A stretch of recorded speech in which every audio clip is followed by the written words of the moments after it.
Hi lovelies, I'm going to share with you a reading from 10 Secrets for Success and Inner Peace by Dr Wayne Dyer. He's been one of my favourite authors for quite a long time. His work is just amazing, and there's so many videos and things on YouTube that you can watch of his. He just has such a calm demeanour. So forget the fact he looks a bit crazy with his crazy hat on, and sometimes he can come across, in my opinion, as a little bit religious, but actually his work really, it both is religious and it isn't religious depending on what your beliefs are. So notice first of all what you are believing about what you are hearing, and noticing the judgment that comes to mind if you associate that with religion.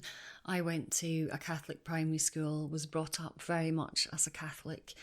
Don't really follow any of those things myself now. Yoga is my religion, as they say.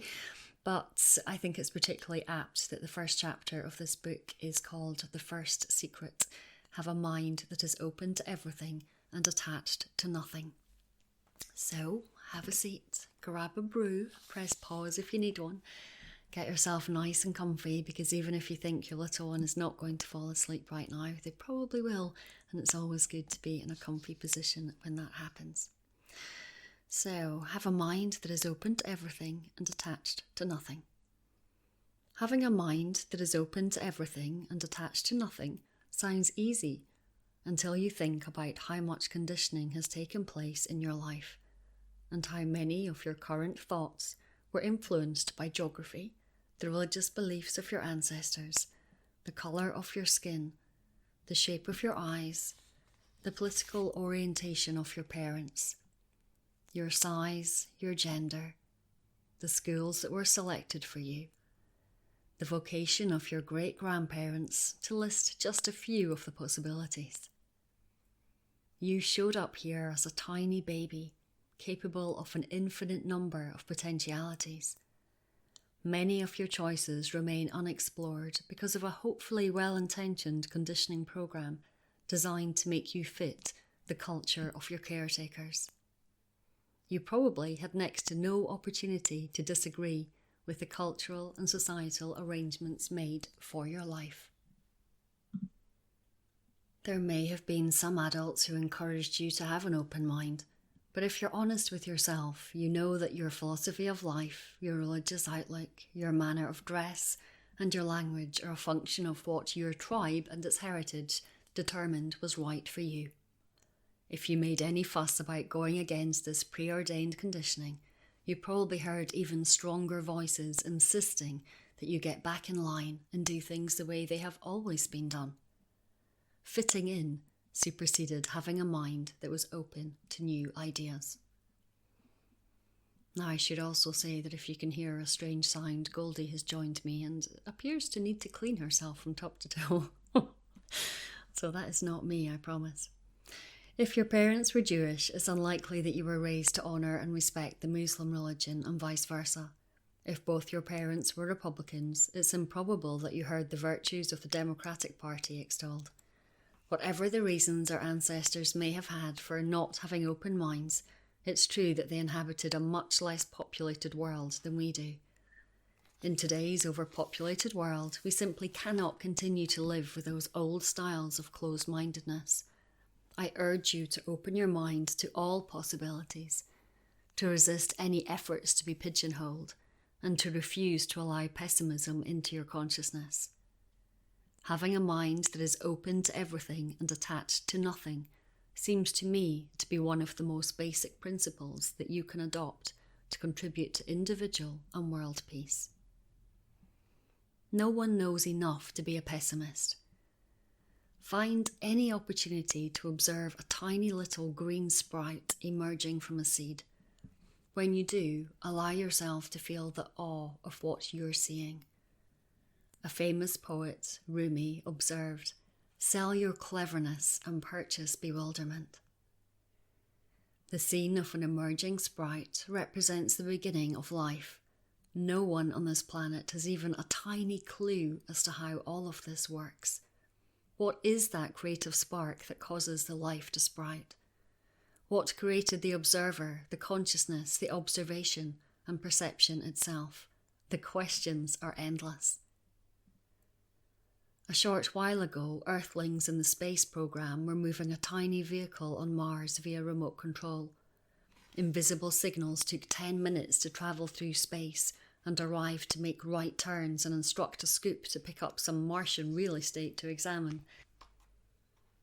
But think about it for a moment. In an endless universe, Mars, our closest neighbour, is the equivalent of moving a billionth of an inch across the page you're reading. We move a little vehicle on a neighbour next door and we're so impressed with ourselves. There are billions and billions of planets, objects and stars in our galaxy alone, and there are uncountable billions of galaxies out there. We are a speck in an incomprehensibly vast universe that has no end to it.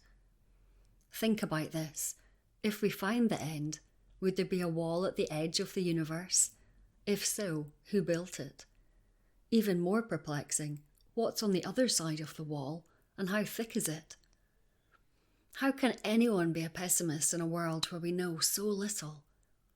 A heart starts beating inside a mother's womb a few weeks after conception, and it's a total mystery to everyone on our planet. In comparison to what there is to know, we are only embryos. Keep this in mind whenever you encounter those who are absolutely certain that there's only one way to do something. Resist being a pessimist. Resist with all your might, because we hardly know anything at all in comparison with what there is to know. Can you imagine what a pessimist who lived only 200 years ago would think about the world we live in? Aeroplanes, electricity, cars, TV, remote controls, the internet, fax machines, TV, mobile phones, all because of that spark of open-mindedness that allowed progress, growth and creativity to flourish. And what of the future and all of your tomorrows? Can you picture faxing yourself back to the 14th century, flying without machines, telepathically communicating? Rearranging yourself in another galaxy, cloning a sheep from a photograph of a sheep? An open mind allows you to explore, to create and to grow. A closed mind seals off any such creative explanation. Remember that progress would be impossible if we always did things the way that we always have. The ability to participate in miracles, true miracles in your life, happens when you open your mind to your limitless potential. The miracle mindset. Refuse to allow yourself to have low expectations about what you're capable of creating. As Michelangelo suggested, the greater danger is not that your hopes are too high and you fail to reach them, it's that they're too low and you do. Have within you an imaginary candle flame that burns brightly, regardless of what goes before you.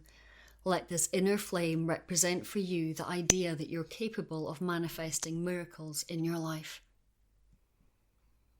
In every single case of a person experiencing a spontaneous healing or overcoming something that was considered to be impossible, the individual went through a complete reversal of personality.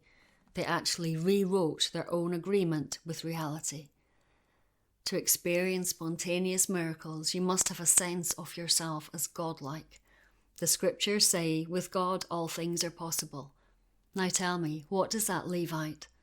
A mind that's open to everything means being peaceful, radiating love, practicing forgiveness, being generous, respecting all of life, and most important, visualizing yourself as capable of doing anything that you can conceive of in your mind and heart. Whatever universal law that has ever been utilized to manifest a miracle anywhere, anytime, and in any person is still on the books. It has never been repealed and it never will be. You possess the same energy, the same consciousness to be a miracle worker, but only if you truly believe and know it within yourself. Understand that what you think about expands. As a man thinketh, so is he. If your thoughts are filled with doubt and you have a closed mind, you will of necessity act upon those closed-minded doubts, and you'll see evidence of your thinking virtually everywhere you are. On the other hand, if you decide, and make no mistake about it, this is a choice, to have a mind that's open to everything, you'll act upon that inner energy, and you'll be the creator as well as the recipient of miracles wherever you are. You will experience what Walt Whitman meant when he wrote, "To me, every cubic inch of space is a miracle." What being open to everything means. Everything means just what it says, no exceptions. When someone suggests something to you that conflicts with your conditioning, instead of responding with, "That's ridiculous, we all know that's impossible," how about, "I've never considered that before, I'll think about it." Open yourself up to the spiritual ideas of all people and listen with an open mind to crazy schemes and ideas that at first seem just outrageous. If someone suggests crystals can cure hemorrhoids, that natural herbs can lower cholesterol, that people will eventually be able to breathe underwater, or that levitation is possible, listen and be curious. Let go of your attachments to what you've been trained to believe. Open your mind to all possibilities, because whether you believe something is possible or impossible, either way you'll be right. How can that be true? Your agreement with reality and all that's possible determines what you'll become. If you're convinced you can't become wealthy, famous, artistic, a professional athlete, a great singer, or whatever, you will act upon that inner conviction that prevents you from manifesting what you would really like. All that you'll get from your effort is being right.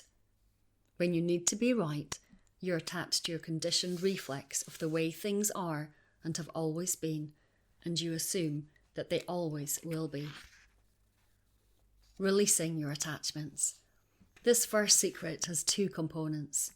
1, a mind that is open to everything, and 2, a mind that is attached to nothing. Your attachments are the source of all your problems. The need to be right, to possess someone or something, to win at all costs, to be viewed by others as superior. These are all attachments. The open mind resists these attachments and consequently experiences inner peace and success. To release attachments, you have to make a shift in how you view yourself. If your primary identification is with your body and your possessions, your ego is the dominant force in your life. If you can tame your ego sufficiently, you'll call upon your spirit to be the guiding force. As a spiritual being, you can observe your body and be a compassionate witness to your existence. Your spiritual aspect sees the folly of attachments because your spiritual self is an infinite soul. Nothing can make you happy or successful. These are inner constructs that you bring to your world rather than what you receive from it. If you think peaceful thoughts, you'll feel peaceful emotions, and that's what you'll bring. If you're attached to being right or absolutely need something in order to be at peace or to be successful, you'll live a life of striving but never arriving. It is possible to have a burning desire yet not have attachments. You can have an inner vision of what you intend to manifest and still detach from the outcome. How? Consider this observation from A Course in Miracles. Infinite patience produces immediate results. It sounds like a paradox, doesn't it? Infinite patience implies an absolute certainty that what you'd like to manifest will indeed show up in perfect order and exactly on time. The immediate result you receive from this inner knowing is a sense of peace. When you detach from the outcome, you're at peace, and you'll ultimately see the fruits of your convictions. Suppose you had a choice between 2 magic wands. With wand A, you can have any physical thing you desire by simply waving it. With wand B, you can have a sense of peace for the rest of your life, regardless of what circumstances arrive. Which one would you pick? A guarantee of stuff, or inner peace for the remainder of your life? If you opt for peace, you already have wand B. Simply have a mind that is open to everything but attached to nothing. Let it all come and go as it will. Enjoy it all, but never make your happiness or success dependent on an attachment to anything, any place, or to any person. In all of your relationships, if you can love someone enough to allow them to be exactly what they choose to be, without any expectation or attachments from you, you'll know true peace in your lifetime. True love means you love a person for what they are, not for what you think they should be. This is an open mind and an absence of attachment. So that's the first secret. Have a mind that is open to everything and attached to nothing. And bizarrely, I'm now going to jump past the second, the third, the fourth, the fifth, and let's go to the sixth, which is you can't solve a problem with the same mind that created it. Now, I really love this one because this both is a courteous nod to the notion of a mastermind group or a sister mind group, where you just basically have some peer support around you, and sometimes you just need somebody else to walk in. It's like when you've been doing a jigsaw puzzle for 10 hours and you just cannot find the piece, and then somebody else walks into the room and goes, oh, find one. And you think, how on earth did you do that? Because they're not looking at it thinking, I can't find that corner piece, it's driving me mad.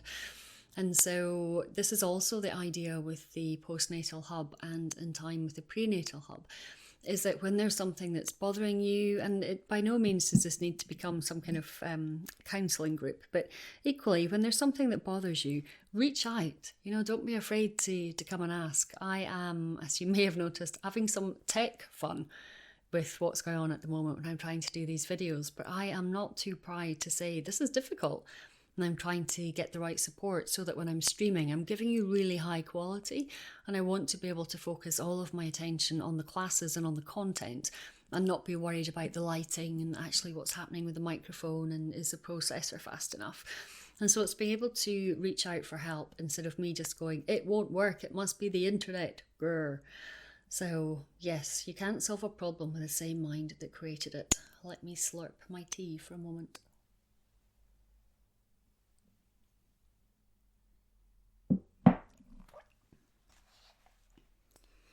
Any path is only a path, and there is no affront to oneself or to others in dropping it if that is what your heart tells you.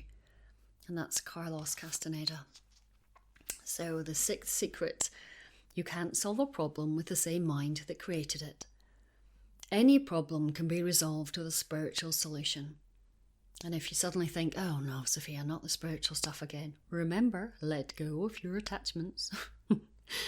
One of the most intriguing passages in A Course in Miracles suggests that you don't have a problem, you only think you do. Now there's lots of talk about the Bible here, so bear with me if the Bible is not your thing. The opening lines of the Torah, as well as Genesis in the Bible, state, God created heaven and earth, and later, and all that God created was good. If you interpret those words literally, it's quite clear that problems are impossible. If God created everything, and all that God created was good, bad does not exist.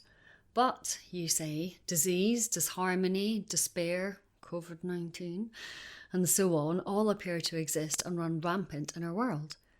When we feel separated from our sacred centre, it's easy to believe so strongly in the separation that we explain any unpleasantness as a problem. In the world of spirit, or God, problems simply don't exist and aren't real. When your spiritual connection is weak, you move away from the world of spirit, and problems come from your belief in separation.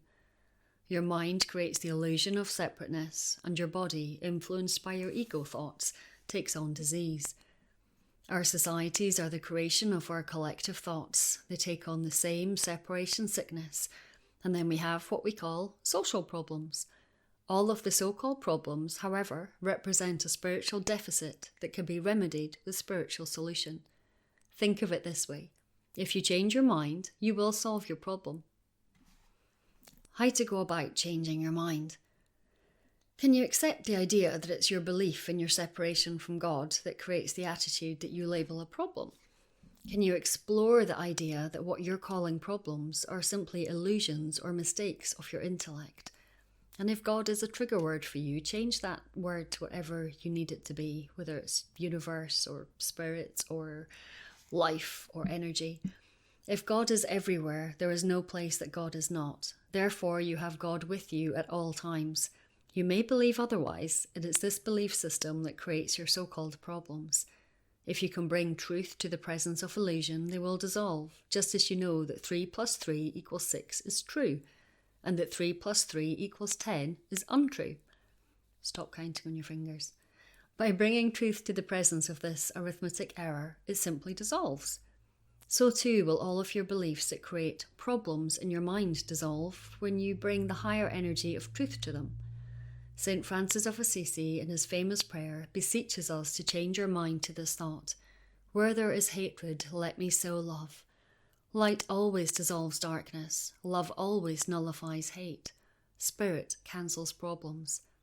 Problems exist as beliefs of your ego mind, which is unable to conceptualize an awareness of your spiritual mind, just as dark has no concept of light. By actually rewriting your agreement with reality, you can change your mind and send away perceived problems. Change your attitude towards yourself and resolve to believe in your connectedness to the higher energy, even in the direst of circumstance. Turn anything that seems problematic over to your higher self, trusting that the problem is not what it seems to be. Rewrite your agreement about who you are and what you're capable of achieving. Your new agreement with reality. Your thoughts are the source of virtually everything in your life. Every relationship that you're in is something that you carry around with you. If your relationship is lousy, it's because you think of it that way. The person you're in a relationship with isn't with you in this moment, or when you're at work, or when you're in the bathroom, but your thoughts about that person are always with you. The only way you can experience another person is in your thoughts. You can't get behind their eyeballs and be them. You can only process them with your thoughts. If you look for what's wrong about them and store that negative image in your mind, then that's where your relationship exists. If you change your thoughts to what you love rather than to what you label as wrong, you've just changed your entire relationship. It went from lousy to great just by changing your mind. Try to always remember that you carry every relationship around with you in your head.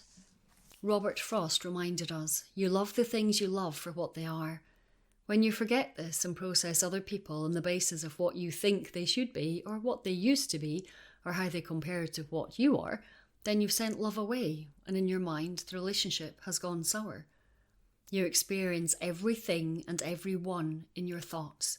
Change your thoughts and you change what you carry around in your head as problems. The world is just the way it is. The economy is just as it should be.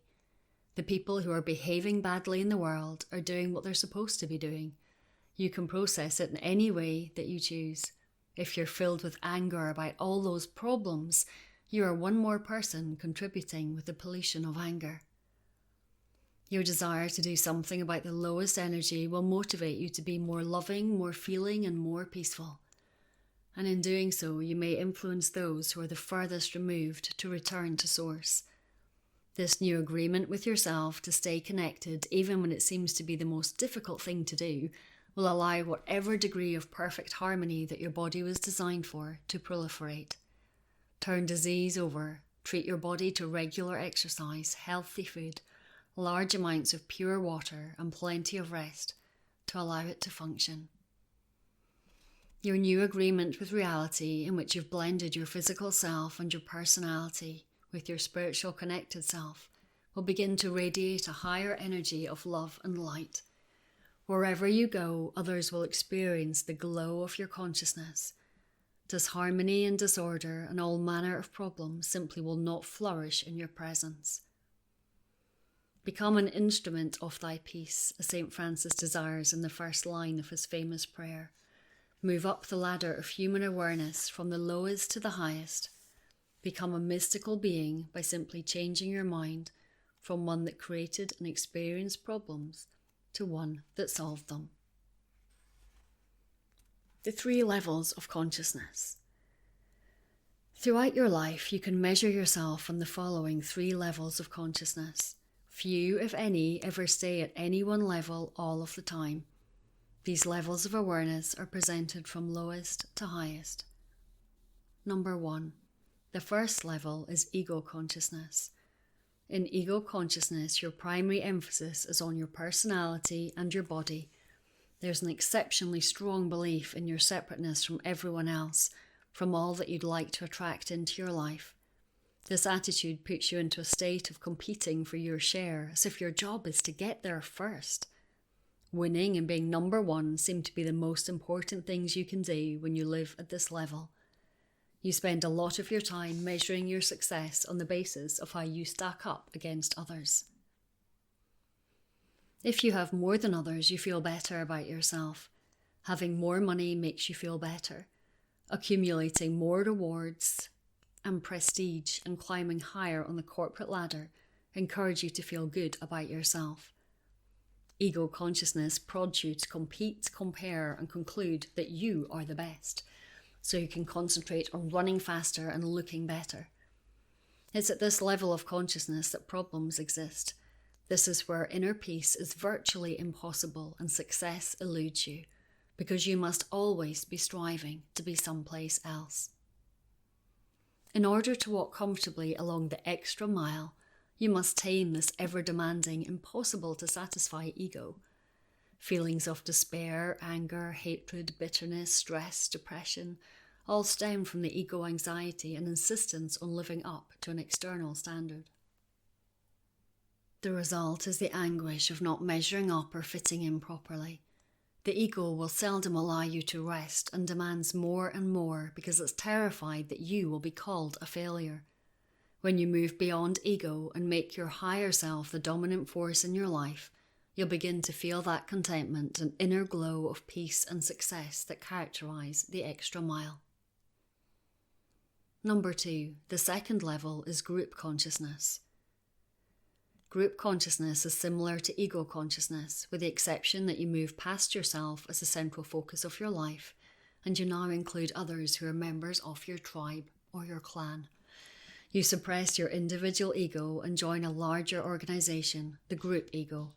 Your membership is based upon your family, your heritage, your racial background, religion, language, political affiliation, and so on. You're required to think and act like the group to which you've been assigned. Ancestral enmities.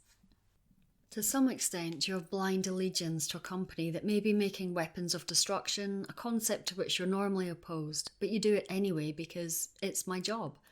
Some policemen and soldiers victimize their fellow human beings by behaving worse than the criminals or so-called enemies.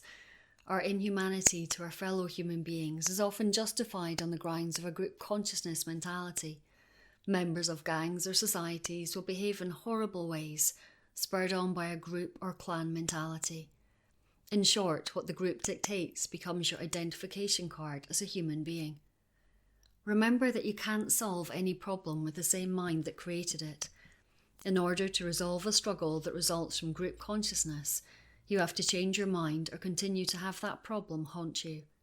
Resolving problems related to group consciousness involves moving into the highest level. And if that seemed really outrageous to you that we're talking about group consciousness and in any way thinking I'm not continuing any social problems, but in so many ways we do, even when we're not realising that we do. So often when I was vegetarian for 10 years, and I would often say to people I'm vegetarian and their eyes would roll and say, but you can eat what you want, because they weren't sure if I was going to be one of those angry vegetarians or an angry vegan. You can't do this, you should be blah, blah, blah, blah, blah.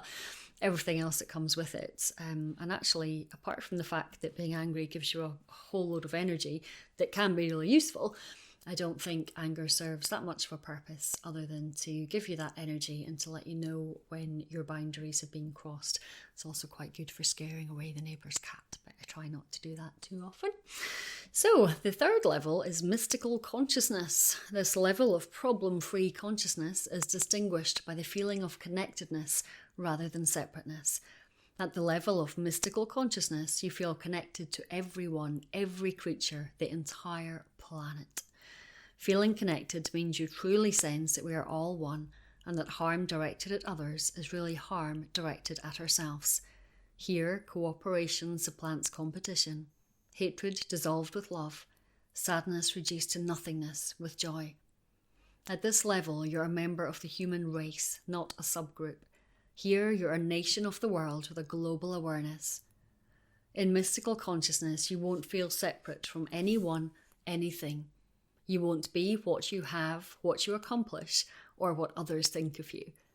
You will be the beloved, and you will have changed your mind. Problems will now be only illusions of the mind that you no longer carry around with you. As the great humanitarian Mahatma Gandhi put it, man becomes great exactly in the degree to which he works for the welfare of his fellow man. This is the level of mystical or God consciousness.